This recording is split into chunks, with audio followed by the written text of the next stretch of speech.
Bueno, hoy es el tema del anciano, del paciente geriátrico, que es el que toca después de huesos y músculos. Este tema lo voy a hacer muy sencillo y vais a ver que muchas de las cosas que digo que ya las sabéis o las podéis imaginar por todo lo que hemos dado durante el curso. Este tema se considera importante en vuestros estudios porque resulta que, por una sencilla razón, porque los ancianos son los que ocupan la mayoría de las camas del hospital, porque por edad, pues por desgracia, pues se van a enfermar y son los que más abundan. De hecho, ya sabéis que existen hasta las residencias geriátricas que también vosotros, con mucho título, podéis trabajar allí. Así que por eso se estudia al anciano como tal y con sus patologías propias de la edad. Yo para empezar a hablar de él no tengo el libro ni tampoco tengo apuntes. Me dejé el libro en el cole, no pude recogerlo y no tengo apuntes, pero bueno, no lo necesito porque yo tengo un truco, tengo aquí delante los ejercicios que os he puesto, pero tengo un truco para acordarme de todo lo que le pasa a los ancianos con la edad, con la vejez, y es empezar como siempre hago, de arriba a abajo. Entonces, hay cosas muy obvias y muy sencillas y muy tontas, pero aún así las voy a nombrar, y otras que ya son un poco más con más jugo. Por ejemplo, empezando de arriba abajo, lo primero que nos encontramos es el cabello, que como sabéis, con la edad se pierde el cabello, sobre todo en los hombres. Esto no tiene mayor importancia, es una cosa estética, no tiene nada que ver con la enfermedad. Esto sería uno. Luego nos metemos ya en el sistema, en la mente, en el sistema nervioso. Ya sabéis que los ancianos a partir de una edad pueden tener una enfermedad que se llama demencia senil. Y es la demencia senil que ya vimos, no recuerdo cuándo, pero sé que os he hablado de las diferencias del Alzheimer y de la demencia senil. Que el Alzheimer es una enfermedad que le puede dar a una persona, por ejemplo, con 50 años, es una enfermedad degenerativa del sistema nervioso central, con el cual va a perder primero la memoria, que es lo típico, pero después va a ir avanzando y esas personas van a ser, bueno, incapaces de comunicarse, de comer, de andar, de absolutamente nada de lo que controla el sistema nervioso va a funcionar. Es una especie de como si el cerebro se desintegrara poco a poco. Eso será Alzheimer, pero no es típico, o sea, se puede dar en los ancianos, pero no es típico de la vejez. Ya os digo que a una persona con 50 años le podría dar Alzheimer, es una enfermedad hereditaria y genética. En cambio, la demencia senil, senil viene de senectud, de vejez, la demencia senil sí que tiene que ver con la edad. Le da a las personas mayores que tienen pequeñas pérdidas de memoria. El Alzheimer, por ejemplo, te acaba matando a una persona que tenga el Alzheimer, pero la demencia senil no. La demencia senil es que, digamos que pierde la cabeza, pierde la cordura. Pueden tener, sobre todo, pérdidas de memoria y luego con el tiempo incluso llegar a tener alucinaciones y delirios, como si fuera una especie de esquizofrenia. Pero es debido al deterioro de la capacidad cognitiva, de pensamiento y razonamiento y todo esto, pero no con el movimiento, ni con alimentarse, ni aguantar los esfínteres, ni nada de eso, que esto es típico del Alzheimer, ¿vale? O sea que en la demencia senil sería lo más característico a nivel de deterioro mental de un anciano. También decir, por supuesto, que no todos los ancianos van a tener demencia senil, pero sí que es típico de que ya empieza a chochear el abuelo, ya empieza a decir cosas que no se acuerda de las cosas. Es normal, que con la edad se pierda esa capacidad. De hecho, una de las cosas que les pasan a las personas mayores es que les cuesta mucho más aprender cosas nuevas, por ejemplo. Imaginaros vosotros, pues sois jóvenes y estáis en clase, tenéis mucha facilidad para aprender conocimientos nuevos, pero una persona mayor, un anciano, pues le costaría muchísimo aprender, retener, memorizar conceptos nuevos porque se pierde esa capacidad con la edad. Eso por un lado. Luego, también a nivel mental, pues me viene otro concepto también típico de los ancianos, que es que se altera el ciclo del sueño. Digamos que les cuesta más, duermen menos durante la noche y luego por el día pueden tener más cansancio y dar alguna cabezadilla en el sofá y tal, pero porque por la noche ya no duermen tanto como cuando eran jóvenes. Luego seguimos por aquí y nos vamos, por ejemplo, a los ojos, a la visión. Con la edad pues se pierde agudeza de visión, no hace falta ser un anciano, ya a partir de los 40 hay una cosa que se llama la presbicia, que es vista cansada y que aparece a partir de los 40, que de hecho para prueba, aquí me tenéis con mis gafas, yo antes nunca usaba, o sea que esto es típico de la edad. Con 40 no eres anciano, pero bueno, ya empieza a deteriorarse la vista. Así que esto de la vista se afecta mucho con la edad. Por eso veréis que la mayoría de las personas mayores llevan gafas. Eh, ¿Qué más? Luego el oído. El oído también es otro de los órganos que se pierde, agudeza auditiva, y también es muy típico de los abuelillos que, sobre todo cuando ya son muy mayores, que no oyen bien, ¿eh? ¿Cómo que? Y tienen que ponerse algún aparato para poder oír, para amplificar los sonidos, porque pierden esa agudeza auditiva con la edad. Luego, por ejemplo, el olfato y el gusto también va a estar disminuido. Es como que no sienten tan bien los sabores, han perdido la capacidad, las papilas gustativas de la lengua ya no funcionan igual de bien, entonces pierden capacidad gustativa y también olfativa. Por eso a las personas mayores les gusta mucho comer comidas más fuertes, más sabrosas, que no algo así a la plancha y hervido, porque lo ven como soso, porque ya no sienten tanto los sabores ni lo huelen tanto que como cuando eran jóvenes. Pero bueno, todo esto que no son importantes a nivel de salud. Es un fastidio para ellos, pero no es a nivel de salud, pero sí que lo sepáis, que lo comente. Otra cosa que también van a perder es la capacidad de sentir la sed. A veces hay que tener cuidado con los ancianos porque se pueden llegar a deshidratar, porque no sienten la sed igual que cuando nosotros tenemos sed. Digamos que se ha perdido esa facultad de sentir la sensación de sed del cerebro, y pueden pasar horas sin beber y claro, se pueden deshidratar, sobre todo en verano, ¿no? Si sudan y tal y no reponen líquidos bebiendo agua, pues se pueden llegar a deshidratar. Así que hay que recordarles, si vivís en casa con abuelos y tal, o hacerles entender que es importante que cada cierto tiempo beban agua para hidratarse, porque ellos no sienten bien la sed como nosotros. Luego, por ejemplo, los dientes, ya sabéis que con la edad se pueden llegar a perder piezas dentales, esto tampoco. Y vale, y ya nos vamos al aparato, vamos con el digestivo, por ejemplo, con el aparato digestivo. Bueno, pues lo que les ocurre a los ancianos es que también su estómago ya no fabrica tanto ácido clorhídrico como cuando eran jóvenes, la bilis, el hígado ya no fabrica tanta bilis como cuando era joven, el peristaltismo, que sabéis que eran los movimientos de los intestinos para que avanzara el bolo alimenticio hasta el ano, ya no se mueve tan bien porque las fibras musculares de todo ese tejido, de todo el tubo digestivo, están más debilitadas. Por lo tanto, sus digestiones son mucho más lentas que cuando eran jóvenes. Así que si se tiene que recomendar una dieta para un anciano, lo mejor es que coman comidas que sean fáciles de digerir.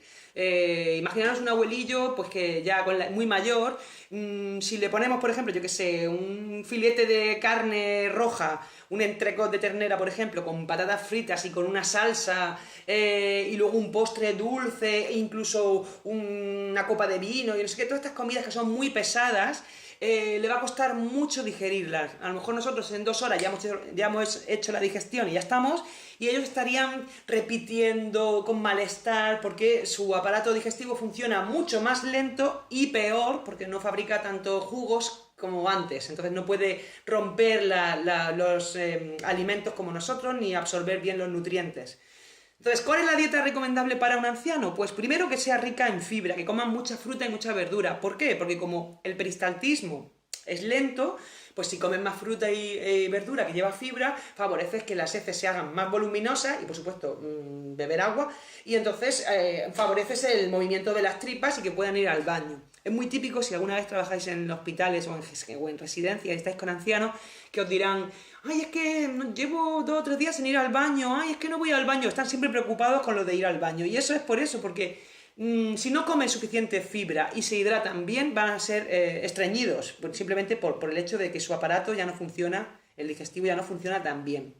Entonces, primero les recomendaríamos que tomaran más fibra, que tomaran más agua, y luego que fuera comida fácil de digerir, una comida que sea ligera. Ligera quiere decir pues un filete, pero no de carne roja, sino de carne blanca, que es más fácil de digerir, un pescado a la plancha, un filete de pechuga a la plancha, ensaladas, verduras, pero nada de salsa, de fritos y toda esta comida basura que ya sabéis cuál es. Entonces ese es el tipo de dieta que deben ellos de tomar. Y luego las cenas, que sean más ligeras, para que puedan, cuando vayan a dormir, no estén todavía haciendo la digestión, por lo que hemos dicho, que la hacen más lenta. Esto en cuanto al aparato digestivo. Luego, por ejemplo, en el aparato respiratorio, Bueno, en principio, la capacidad de sus pulmones, la cantidad de aire que les cabe a sus pulmones, con la edad, los pulmones se vuelven como menos elásticos y se pierde un poco de capacidad pulmonar. O sea, por ejemplo, si vosotros subís los 6 pisos del cole andando, llegáis arriba, sí, podéis estar cansados, pero llegáis bien. Un anciano subiendo 6 pisos, pues cuando vaya por el tercero está ya que le da algo. Y es, aunque no haya fumado en su vida, simplemente porque su capacidad pulmonar, por la edad, ya no es la que era cuando era joven. Entonces disminuye la capacidad pulmonar.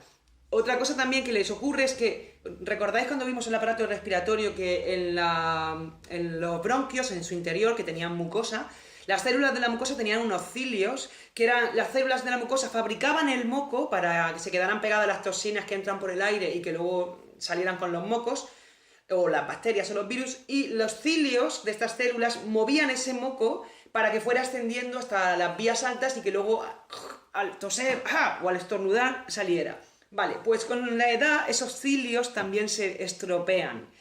Entonces, ¿qué ocurre? Que el moco no se va a poder desplazar bien y se va a quedar acumulado en los pulmones y todas las bacterias se van a quedar enganchadas ahí y van a seguir reproduciéndose y aumentando la infección. Por eso, por ejemplo, en el caso de la gripe, los ancianos son más delicados a sufrir la gripe que un joven, a tener efectos negativos en ellos mucho más que nosotros jóvenes, por eso, porque no pueden eliminar bien las secreciones, los mocos y expulsar todas esas bacterias, gérmenes o lo que sea que les haya entrado al pulmón. Entonces, las infecciones tienden a desarrollarse más en un pulmón de una persona mayor que en una joven. Entonces, por eso son delicados en cuanto a eso, ¿eh? ¿Qué más?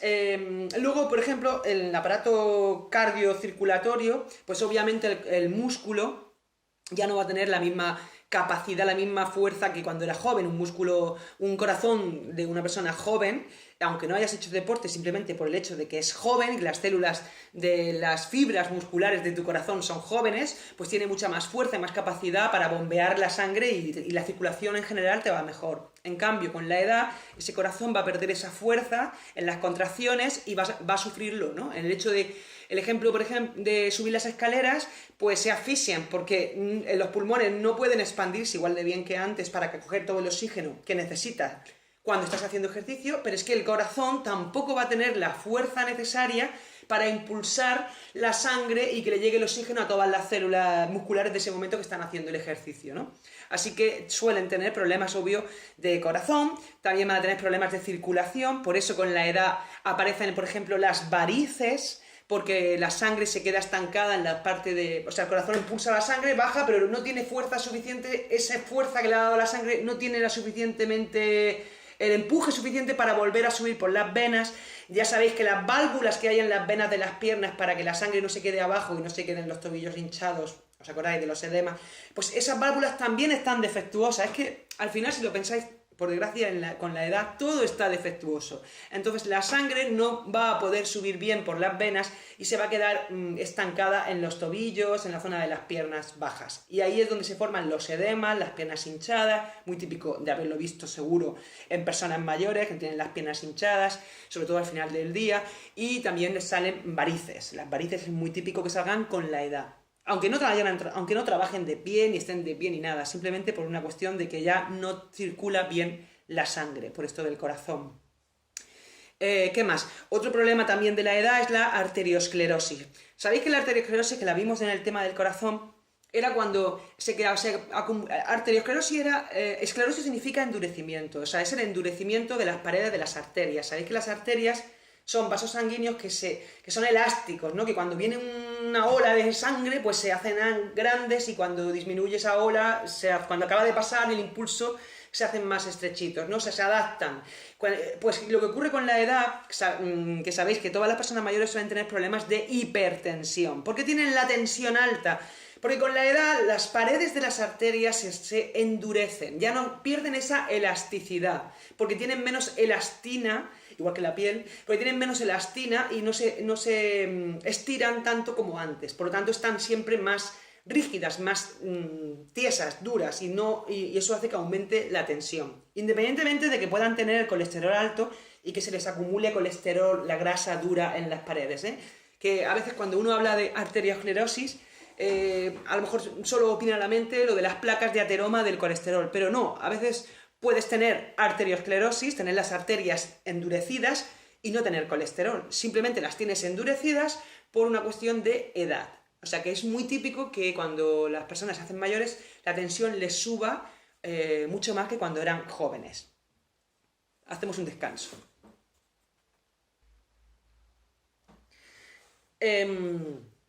A ver, otra cosa de la circulación, una de las enfermedades, una de las causas de muerte más típicas de los ancianos son los ictus o los ACV. ACV son accidentes cerebrovasculares. Y esto, los ictus y los ACV son todo relacionado por problemas de circulación. Lo que pasa es que son problemas de circulación que afectan al cerebro, ¿no? Que sabéis que empiezan con los síntomas según el lóbulo del encéfalo que se afecte. Si es el derecho, le dará síntomas en el lado parálisis en la mitad izquierda, o al revés, si es en el izquierdo se dormirá el lado derecho.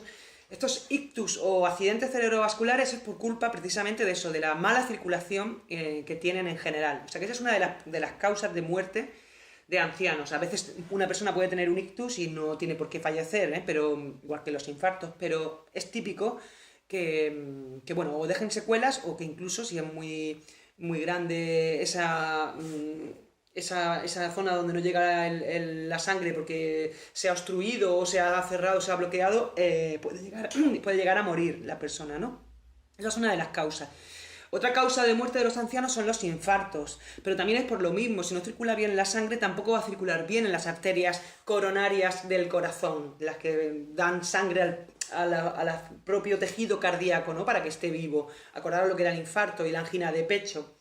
Pues esto también es una de las causas de muerte de los ancianos, o sea, tanto los ictus o accidentes cerebrovasculares como los infartos. Vale. Otra de las cosas que ahora al decirlo de la elastina me he acordado que se me había pasado de hablaros de la piel. Aunque esto es más estético, pero sí que influye en una patología que son las úlceras, depresión, que ya sabéis. La piel de los ancianos se vuelve más fina, o sea, ellos van a perder grosor, no solo la epidermis se hace más fina, la dermis, que no sé si os acordáis que la dermis era la que tenía fibras de colágeno y de elastina, que son las que hacen que la piel esté tersa y elástica y perfecta, joven, sino que se pierden, se destruyen, desaparecen las fibras y no se hacen nuevas, no se regenera la piel, y la piel empieza a perderse, la turgencia, la tersura de la piel se empieza a perder y empieza a caer y aparecen las arrugas, que ya sabéis, por eso, por falta de colágeno y de elastina, que son proteínas de la dermis. Luego también incluso la hipodermis, que recordad que era la grasa de la piel, la tercera capa, epidermis, dermis y la hipodermis, pues la hipodermis también se va a hacer más fina. La grasa es curioso porque la grasa en el cuerpo, si un anciano engorda, no va a engordar en general por todo el cuerpo, como cuando somos jóvenes, más o menos nosotros nos engordamos y te engorda la cara, te engordan los brazos, te engorda la barriga, el pecho, las piernas, te engorda todo el cuerpo en general, ¿no? Pues con la edad la grasa tiende a acumularse en unas zonas, es como que ya no se distribuye por todo el cuerpo de manera homogénea, sino que está defectuosa y se acumula solo en unas zonas. Y las zonas son las típicas que todo el mundo sabe. En los hombres, en los ancianos, se acumula en la zona de la barriga y en las mujeres en la zona de las caderas. Es la típica zona donde se nos acumula con la edad más la grasa. O sea, puedes ver, por ejemplo, el típico abuelillo que tiene mucha barriga y que sin embargo tiene unas piernecillas o unos bracillos muy delgados, ¿no? Está gordo, pero sin embargo sus extremidades están delgadas. Y una mujer igual puede tener las piernas con la edad más finas, más delgadas que cuando era joven y sin embargo tener mucha más cadera que cuando era joven. Entonces, esto que lo sepáis también. Y el problema de la piel que se vuelva más fina y más débil es que se puede abrir, se puede romper muy fácilmente. Entonces, por eso acordaros que cuando hablábamos de las úlceras por presión, los ancianos eran uno de los más delicados que tenían la piel para que les salieran, porque claro, la tienen más fina, y encima les circula peor la sangre, menos oxígeno, y por eso es más fácil que se abra la herida, que se ulcere. Por eso era lo de las úlceras por presión en los ancianos. ¿Qué más? Otra cosa también curiosa que les pasa es que sabéis que nosotros tenemos una capacidad de mantener la temperatura constante de nuestra piel, nuestro cuerpo, perdón, de la piel, no, de nuestro cuerpo, que son de 36 a 37 grados centígrados, esa es la temperatura normal nuestra. Vale, pues con la edad, la capacidad que tenemos de mantenerla más o menos estable, por ejemplo, si hace mucho calor, que no te dé fiebre, o si hace mucho frío, pues que no te dé una hipotermia, tenemos una capacidad para mantenerla, ¿no? Por ejemplo, si hace frío, pues ¿qué hace? El cuerpo tirita, hace que los músculos se contraigan muy rápido, para que se produzca calor y suba la temperatura de la sangre. Y si hace mucho calor, pues ¿qué hacemos? Sudamos para que nos refrigere el cuerpo. Vale, pues con la edad esa capacidad la tienen disminuida. O sea, si hace mucho calor, los abuelillos no van a sudar tanto como sudaban cuando eran jóvenes. Por lo tanto, les puede subir la temperatura, les podría llegar a dar fiebre, un golpe de calor, que se llama, y darles incluso fiebre, si tienen mucho calor. Y si hace mucho frío, al revés, no van a tener tanta facilidad para producir calor con los músculos, porque además la masa muscular también está disminuida, que esa es otra, así que van a tener menos fuerza para coger cosas y los músculos están como más finos, han perdido ese grosor, por lo tanto, al tener menos musculatura tampoco van a producir tanto calor como cuando eran jóvenes. Conclusión, que hay que tener mucho cuidado con los cambios de temperatura. Y de hecho esto es muy típico, ¿no? Cuando viene una ola de calor, que avisan y que recomiendan a las personas mayores que se hidraten bien, que se mantengan en sitios en sombra y ventilados para que no les dé un golpe de calor. O si hace mucho frío, avisan también para que estén bien abrigados, para que no cojan hipotermias, porque son un grupo de riesgo a fallecer incluso por un exceso de calor o de frío, los ancianos. Esto también le pasa a los bebés, a los bebés lactantes, a los pequeñitos, que no mantienen la temperatura constante. ¿Qué más? Bueno, luego también comentar que con la edad, como todos los músculos del cuerpo pierden esa fuerza, esa facilidad para contraerse bien, tanto el corazón, que es un músculo, como todos los músculos de su cuerpo, pues también ocurre con los esfínteres. ¿A qué esfínteres me refiero? Pues, por ejemplo, al esfínter que controla la micción de la uretra. Tienes la vejiga, luego tienes la uretra y tienes dos esfínteres, el de arriba, que es involuntario, y el de abajo, que es voluntario, que lo controlas tú. Pues estos músculos, como son músculos, puede perderse la capacidad de contraerse y de aguantar la orina. Por lo tanto, es muy típico de la edad que tengan incontinencia urinaria. Por eso a veces veis abuelillos pues, que llevan pañal. Esto ya personas muy mayores, pero puede pasar perfectamente por la edad. E incluso, ya es más tal, pero también puede llegar a pasar incontinencia fecal, que pierdan la capacidad de controlar el esfínter anal, el esfínter voluntario anal. Bueno, despido el vídeo que se ha quedado muy largo, me he enrollado mucho, ya estoy con la boca seca. Que nada, que si tenéis dudas, que me escribáis un email, ¿vale? Venga, besos a todos.